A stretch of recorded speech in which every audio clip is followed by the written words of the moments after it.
जानकीकान्तस्मरणं जय जय राम राम। श्री सीता लक्ष्मण भरत शत्रुघ्न हनुमत् समेत श्रीरामचन्द्र परब्रह्मणे नमः। सर्गः 17 श्लोक नंबर 1। अथ सप्तदशः सर्गः। ततः कुमुदखण्डाभो निर्मलं निर्मलोदयः प्रजगाम नभश्चन्द्रो हंसो नीलमिवोदकम् साचिव्यमिव कुर्वन् स प्रभया निर्मलप्रभः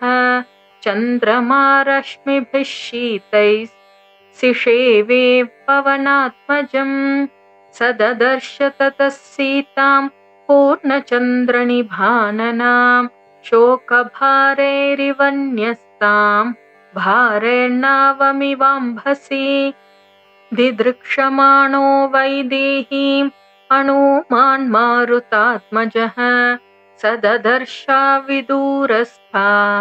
राक्षसीर्घोरदर्शनाः एकाक्षीमेककर्णाञ्च कर्णप्रावरणां तथा अकर्णां शङ्कुकर्णाञ्च मस्तकोच्छ्वासनासिकाम् अतिकायोत्तमाङ्गीञ्च तनुदीर्घशिरोधरां ध्वस्तकेशीं तथा केशीं केशकम्बलधारिणीं लम्बकर्णललाटाञ्च लम्बोदरपयोधरां लम्बोष्ठीं चुबुकोष्ठीं च लम्बास्यां लम्बजानुकां ह्रस्वां दीर्घाञ्च कुब्जाञ्च विकटां वामनां तथा करालां भुग्नवक्त्राञ्च पिङ्गाक्षीं विकृताननां विकृताः पिङ्गलाः कालीः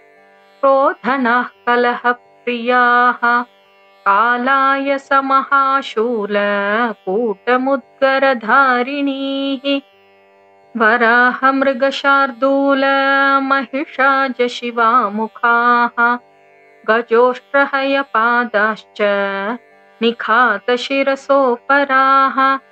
एकहस्तैकपादाश्च हरकर्ण्यश्वकर्णिकाः गोकर्णीर्हस्तिकर्णीश्च हरिकर्णीस्तथा पराः अतिनासाश्च काश्चिच्च तिर्यङ्नासा अनासिकाः गजसन्निभनासाश्च ललाटोच्छ्वासनासिकाः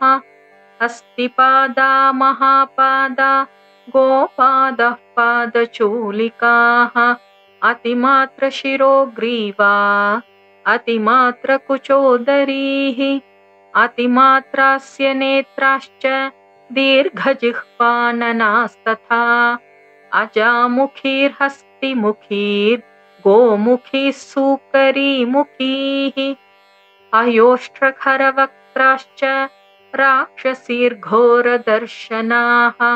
शूलमुद्गरहस्ताश्च क्रोधनाः कलहप्रियाः कराला धूम्रकेशिन्यो राक्षसीर्विकृताननाः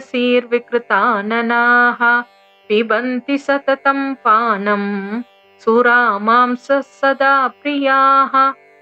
मांसशोणितदिग्धाङ्गीर्मांसशोणितभोजनाः ताददर्श कपिश्रेष्ठो रोमहर्षणदर्शनाः स्कन्धवन्तमुपासीनाः परिवार्य वनस्पतिं तस्याधस्ताच्च तां देवीं राजपुत्रीमनिन्दितां लक्षयामास लक्ष्मीवान् हनूमान् जनकात्मजां निष्प्रभां शोकसन्तप्तां मलसङ्कुलमूर्धजां क्षीणपुण्यां च्युतां भूमौ तारां निपतितामिव चारित्रव्यपदेशाढ्यां भर्तृदर्शनदुर्गतां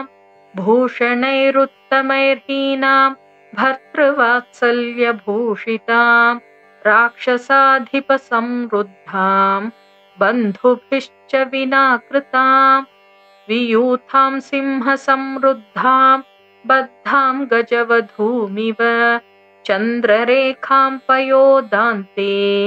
शारदाभ्रैरिवावृतां क्लिष्टरूपामसंस्पर्शादयुक्तामिव वल्लकीं सतां भर्तृहिते युक्तामयुक्तां रक्षसां वशे अशोकवनिका मध्ये शोकसागरमाप्लुतां ताभिः परिवृतां तत्र सग्रहामिव रोहिणीं ददर्श हनुमांस्तत्र लतामकुसुमामिव सामलेन च दिग्धाङ्गी वपुषा चाप्यलङ्कृता मृणालीपङ्कदिग्धेव विभाति च न भाति च मलिनेन तु वस्त्रेण परिक्लिष्टेन भामिनीं संवृतां मृगशावाक्षीं ददर्श हनुमान् कपिः तां देवीं दीनवदनामदीनां भर्तृतेजसा रक्षितां स्वेन शीलेन सीतामसितलोचनां तां दृष्ट्वा हनुमान् सीतां मृगशावनिभेक्षणां मृगकन्यामिव त्रस्तां वीक्षमाणां समन्ततः दहन्तीमिव निःश्वासैर्वृक्षान् पल्लवधारिणः सङ्घातमिव शोकानां दुःखस्योर्मिमिवोत्थितां तां क्षमां सुविभक्ताङ्गीं विनाभरणशोभिनीं प्रहर्षमतुलं लेभे मारुतिः प्रेक्ष्य मैथिलीं हर्षजानि च सोऽश्रूणि तां दृष्ट्वा मदिरेक्षणां मुमोच हनुमांस्तत्र नमश्चक्रे च राघवं नमस्कृत्वाथ रामाय लक्ष्मणाय च वीर्यवान् सीतादर्शनसंहृष्टो हनुमान् संवृतोऽभवत्। इत्यार्षे श्रीमद् रामायणे वाल्मीकीये आदिकाव्ये सुन्दरकाण्डे